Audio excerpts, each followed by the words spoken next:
Assalamualaikum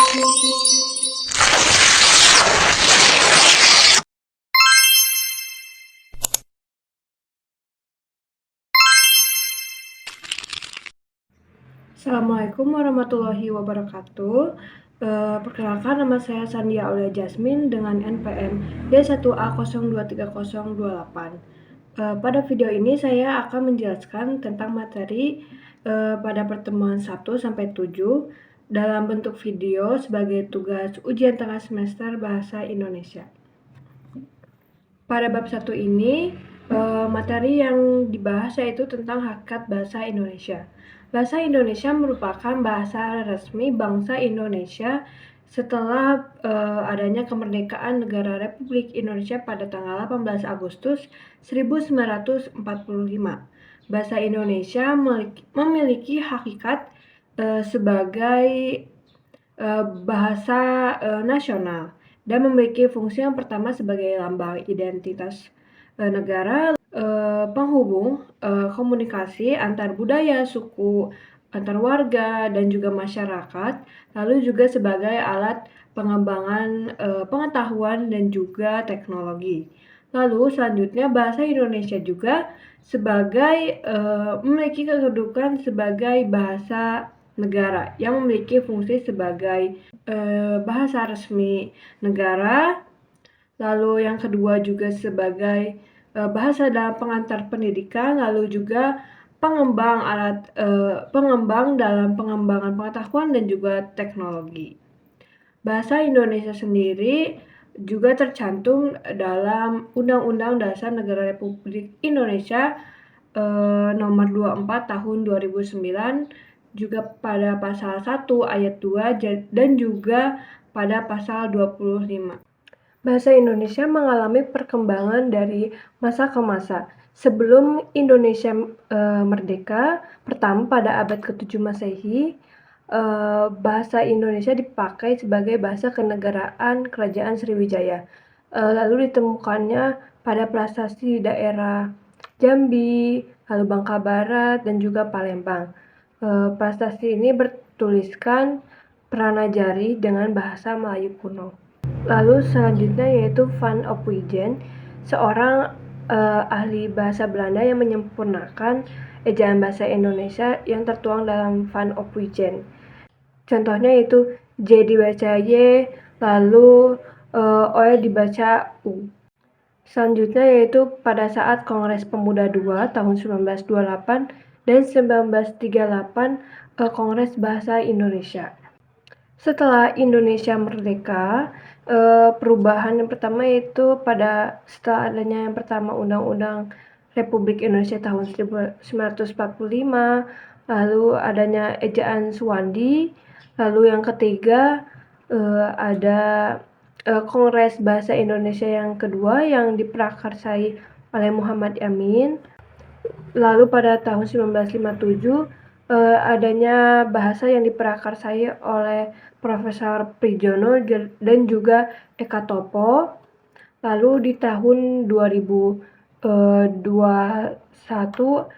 berdasarkan keputusan Kepala Pedoman Umum, ejaan bahasa Indonesia atau PUEBI berkaitan dengan pemakaian huruf, kata, dan juga tanda baca. Lalu di tahun 2022 dilakukan penyempurnaan dengan sebutan ejaan yang telah disempurnakan atau EYD.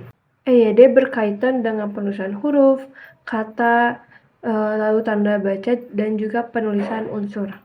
Baik, selanjutnya adalah tentang sikap berbahasa Indonesia. Menurut Krida Laksana, sikap berbahasa Indonesia yaitu perasaan, kejiwaan tentang bahasa sendiri ataupun bahasa orang lain dalam wujud bangga, mengejek, ataupun menerima bahasa tertentu. Selanjutnya ada ciri sikap bahasa. Yang pertama yaitu kesetiaan terhadap bahasa. Di sini kita menggunakan bahasa kita sendiri. Lalu yang kedua itu bangga terhadap bahasa. Lalu yang ketiga kesadaran akan norma bahasa. Yang dimaksud dalam kesadaran akan norma bahasa yaitu kita menggunakan bahasa kita dengan cermat. Baik, selanjutnya tentang komponen dalam sikap berbahasa. Yang pertama ada kognitif, yaitu berhubungan dengan pengetahuan tentang alam. Lalu selanjutnya ada afektif, berhubungan dengan penilaian baik atau buruk terhadap suatu sikap. Lalu yang ketiga ada konatif, berhubungan dengan reaktif terhadap suatu keadaan. Nah, dalam sikap berbahasa ini pun ada sikap positif dan juga negatif. Dalam positifnya misalnya kita menggunakan bahasa kita ini dengan bangga, dan ketika seseorang menggunakan bahasa kita ini dengan tidak baik, maka akan ada respon yang kurang baik karena tidak bangga terhadap bahasanya sendiri dengan tidak menggunakan secara baik. Lalu yang kedua ada yang negatif. Sisi negatifnya yaitu ketika seseorang lebih bangga menggunakan bahasa sendiri dan tidak memahami secara betul bagaimana bahasanya sendiri, dan lebih bangga juga menggunakan bahasa Inggris dibandingkan menggunakan bahasa Indonesia. Dalam materi sikap berbahasa Indonesia pun kita mempelajari tentang imbuhan me bertemu dengan huruf kata SP. Bagaimana contohnya? Misalnya huruf imbuhan me bertemu dengan kata produksi, maka akan ada peleburan menjadi memproduksi. Mengapa? Karena me bertemu dengan huruf P dan diikuti huruf E, maka akan melebur menjadi memproduksi. Pada bab selanjutnya yaitu tentang hakikat bahasa Indonesia sebagai penghala ilmu pengetahuan. Yang pertama ada prosa. Prosa sendiri terbagi menjadi dua, yaitu prosa fiksi dan juga non-fiksi. Pada fiksi ini ada novel, dongeng, mitos, fabel, dan lain-lain. Lalu yang kedua berupa non-fiksi itu terbagi dua juga, dari kajian pustaka dan juga hasil penelitian. Pada kajian pustaka berupa artikel, makalah, berita, modul, biografi, dan lain-lain. Lalu untuk hasil penelitian seperti hasil penelitian D1 sampai D3, skripsi, tesis, dan juga makalah penelitian. Lalu yang kedua ada puisi. Pada puisi ini juga dibagi dua menjadi puisi lama dan juga puisi baru. Contoh puisi lama seperti pantun, syair, dan juga gurindam. Dan untuk puisi baru itu seperti himne, romansa, dan juga balada. Selanjutnya tulisan akademik. Pengertian dari tulisan akademik yaitu sebuah tulisan berisi tentang kajian permasalahan dengan melakukan penelitian dan juga metode ilmiah dengan menggunakan bahasa baku. Pada tulisan akademik ini juga sama seperti penulisan secara umum, ada menggunakan daftar pustaka, secara daftar pustaka dan juga hasil penelitian. Daftar pustaka seperti makalah, lalu juga proposal, berita, dan lain-lain, dan juga untuk hasil penelitian seperti skripsi, hasil penelitian D1 dan D3, dan juga makalah. Baik, selanjutnya untuk struktur penulisan berdasarkan kajian pustaka dan juga hasil penelitian memiliki struktur yang sama. Namun yang membedakannya itu pada hasil penelitian tulisannya berupa bagaimana hasil penelitian itu sendiri. Untuk strukturnya yang pertama yaitu ada judul, abstrak, kata pengantar, daftar isi, pendahuluan, dan juga dasar teori, metode, pembahasan, saran, kesimpulan, dan juga daftar pustaka. Baik, materi selanjutnya yaitu menjelajahi daftar pustaka dalam referensi digital. Aplikasi yang akan dibahas yaitu pertama Crossref.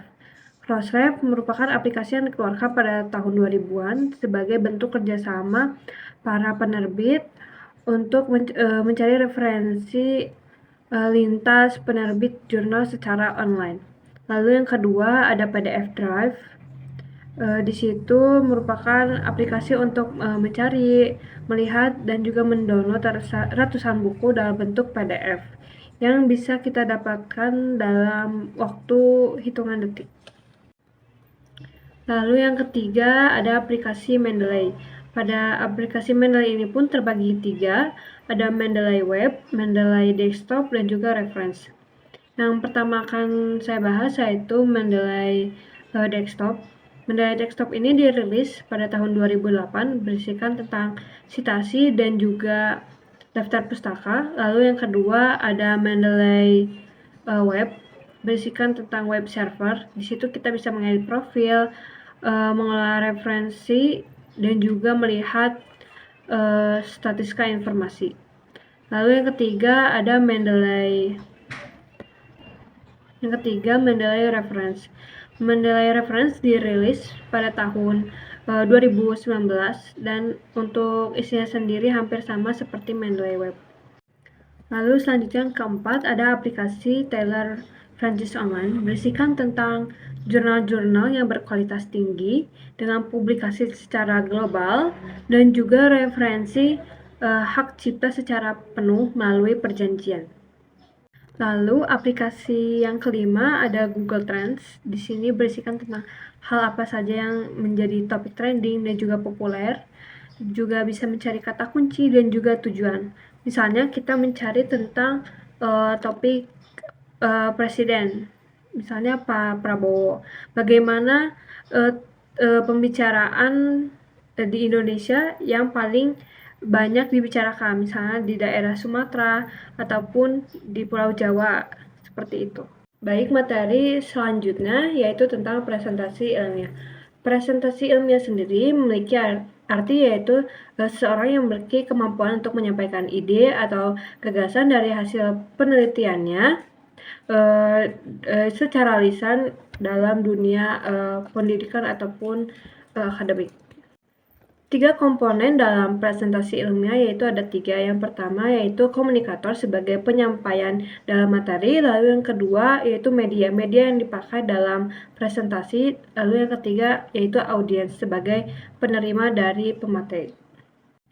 Sebuah presentasi ilmiah dikatakan baik apabila materi yang disampaikan oleh komunikator dapat diterima dan dimengerti oleh audiens. Sedangkan presentasi yang buruk dapat dikatakan buruk apabila materi yang disampaikan tidak sampai kepada audiens dan tidak dapat dimengerti dengan baik apa maksud dari materi tersebut, dan juga media yang dipakai tidak dipakai secara optimal. Alur dari presentasi ilmiah dimulai dengan pembukaan. Pembukaan ini berisi tentang pengenalan diri dari komunikator dan juga apa yang menjadi topik dan juga gagasan dari penelitian. Lalu selanjutnya setelah pembukaan ada pembahasan. Di situ komunikator menjelaskan tentang bagaimana hasil penelitian dan juga prosesnya. Lalu yang terakhir ada penutup tentang kesimpulan dan juga pernyataan. Komponen dalam presentasi ilmiah yaitu pertama berupa medianya. Media yang dipakai biasanya Canva. Dalam Canva itu bisa berupa data, tabel, ataupun gambar untuk mendukung dalam presentasi. Lalu komponen lainnya seperti ekspresi komunikator dalam penyampaian, lalu juga bagaimana komunikasi dan tata bahasa yang dipakai, dan juga apa yang menjadi topik pembahasan sesuai dengan kebutuhan audiens. Baik, materi selanjutnya yaitu menyusul proposal. Pengertian dari proposal kegiatan yaitu sebuah rancangan kerja yang dilakukan dalam bentuk kegiatan berupa produk ataupun jasa dengan mengajukan pendanaan untuk melakukan sebuah kegiatan. Untuk susunan dalam proposal yang pertama yaitu ada judul. Judul ini maksimal berisikan 15 kata atau frasa dengan singkatan yang tidak baku. Lalu yang kedua ada daftar isi, berisikan tentang halaman per subbab dalam proposal. Lalu selanjutnya ada bab 1 tentang pendahuluan bagaimana tentang potensi produk dan juga peluangnya dalam pasar. Lalu pada bab 2 ini tentang gambaran umum, berisikan tentang potensi lingkungan dan sumber daya yang mendukung. Pada bab 3 berisikan tentang metode. Dalam bab 3 ini yang dibahas yaitu tentang bagaimana pembuatannya, lalu bagaimana pemasarannya, bagaimana pengemasannya. Pada bab 4 ini yaitu tentang pembiayaan, bagaimana harga-harga barangnya, terus bagaimana laba ruginya, dan juga total keseluruhan penggunaan barangnya, dan juga bagaimana jadwal kegiatan ini dirancang dari awal hingga akhir. Lalu terakhir ada daftar pustaka. Baik, sekian penyampaian dan penjelasan materi Bahasa Indonesia dari pertemuan 1 hingga 7. Mohon maaf apabila ada kesalahan kata dan juga penyampaian. Wabillahi taufiq wal hidayah. Wassalamualaikum warahmatullahi wabarakatuh.